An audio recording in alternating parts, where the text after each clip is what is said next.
Star Kids Tunes।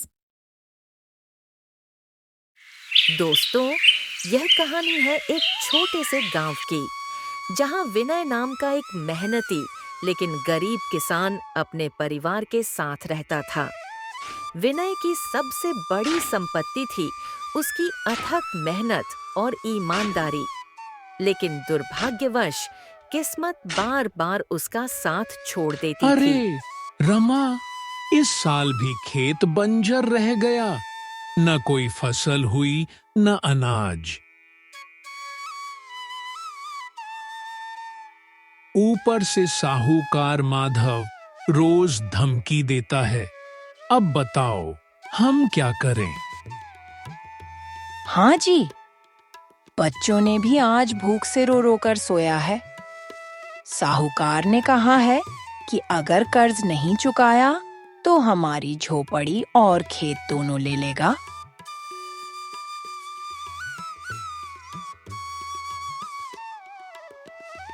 Madhav गांव का सबसे चालाक और लालची साहूकार था। उसका काम ही था गरीब किसानों को ऊंचे ब्याज पर पैसा देना और बाद में उनकी जमीन और घर हड़प लेना। गांव के आधे किसान पहले ही उसकी चाल में फंस चुके थे।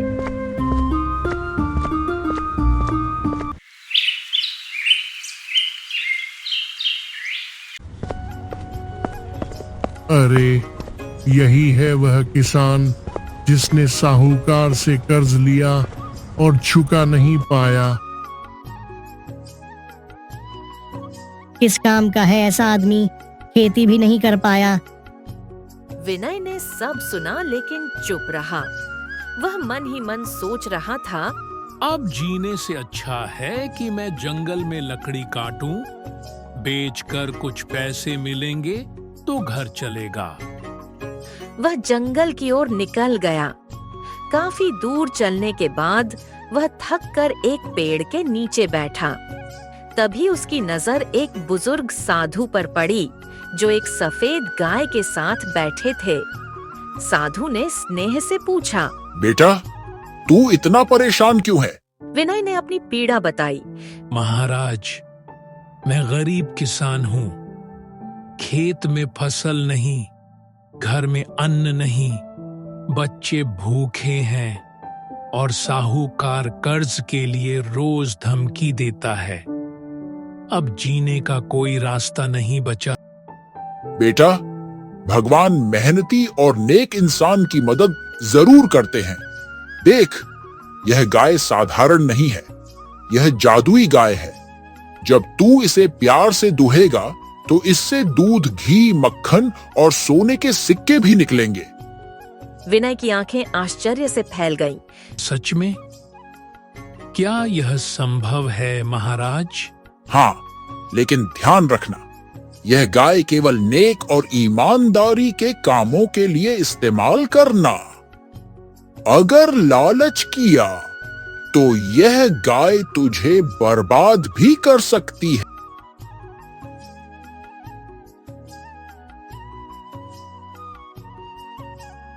विनय ने साधु का आशीर्वाद लिया और जादुई गाय लेकर घर लौटा।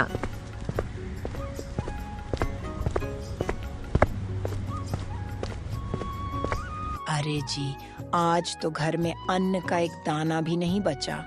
अब बच्चों का क्या होगा? रमा चिंतित थी। विनय ने कहा, भाग्यवान, चिंता मत कर। देखो, यह गाय साधु महाराज ने दी है। रमा ने हैरानी से पूछा, गाय? इससे हमारी गरीबी कैसे दूर होगी? विनय ने गाय को दुलारते हुए दूहना शुरू किया और तभी चमत्कार हुआ। पहली बाल्टी भर दूध सोने के सिक्कों में बदल गया। दूसरी बाल्टी में घी और मक्खन भर गया। अरे वाह, अब तो हमारे दिन बदल गए। भगवान का लाख लाख शुक्र है। हाँ, भाग्यवान, लेकिन ध्यान रहे, यह गाय हमें ईमानदारी से ही इस्तेमाल करनी है। कुछ ही दिनों में विनय का घर बदल गया। वह झोपड़ी की जगह एक पक्के मकान में रहने लगे। बच्चों के चेहरे पर भूख की जगह मुस्कान लौट आई। गांव वाले जो पहले ताने मारते थे अब तारीफ करने लगे। वाह भाई वाह, विनय तो बहुत बड़ा आदमी बन गया है, सबसे अमीर आदमी बन गया है। विनय ने सबसे पहले गांव के सरपंच के सामने जाकर अपना सारा कर्ज चुका दिया। सरपंच ने उसकी सराहना की। विनय ने साहूकार माधव का भी पूरा कर्ज चुकाया। साहूकार माधव मन ही मन सोचने लगा, अरे कुछ तो गड़बड़ है। 2 दिन पहले जिसके पास खाने को दाना नहीं था वह अचानक इतना अमीर कैसे बन गया? मुझे इस राज का पता लगाना होगा। माधव ने विनय का पीछा करना शुरू किया। उसने देखा कि विनय के घर में एक अनोखी गाय है और हर रोज जब विनय उसे दुहता है तो घर में सोना और अनाज भर जाता है। अच्छा, तो यह बात है। सब कमाल इस गाय का है। यह गाय ज्यादा दिन उसके पास नहीं रहेगी। इसे तो मैं चुरा लूंगा। माधव ने लालच में आकर ठान लिया। एक रात जब सब सो रहे थे, माधव चुपके से विनय के घर आया और जादुई गाय को ले भागा।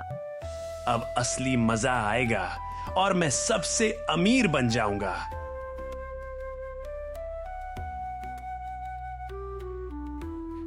माधव ने खुशी से सोचा। उसने गाय को दोहना शुरू किया और लालच भरी आवाज में बोला, जादुई गाय, मुझे दूध नहीं, ढेर सारे सोने के सिक्के दे। लेकिन जैसे ही बाल्टी भरी, उसमें से सोने के सिक्के नहीं बल्कि काले जहरीले सांप निकल आए। माधव चीख उठा।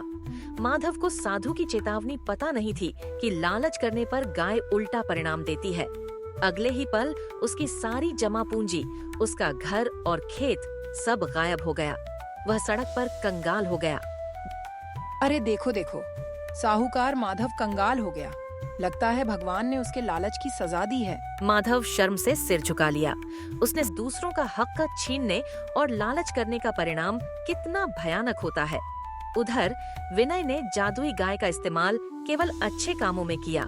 उसने गांव के गरीब किसानों की मदद की, उनकी बेटियों की शादी करवाई, भूखों को खाना खिलाया और कभी लालच नहीं किया। उसकी ईमानदारी और नेकी ने उसे असली धन और सम्मान दिलाया। आज के लिए बस इतना ही दोस्तों। मैं हूँ स्टार किड्स टून्स की छोटी सी स्टोरी टेलर। अगली कहानी में फिर मिलते हैं। बाय बाय दोस्तों।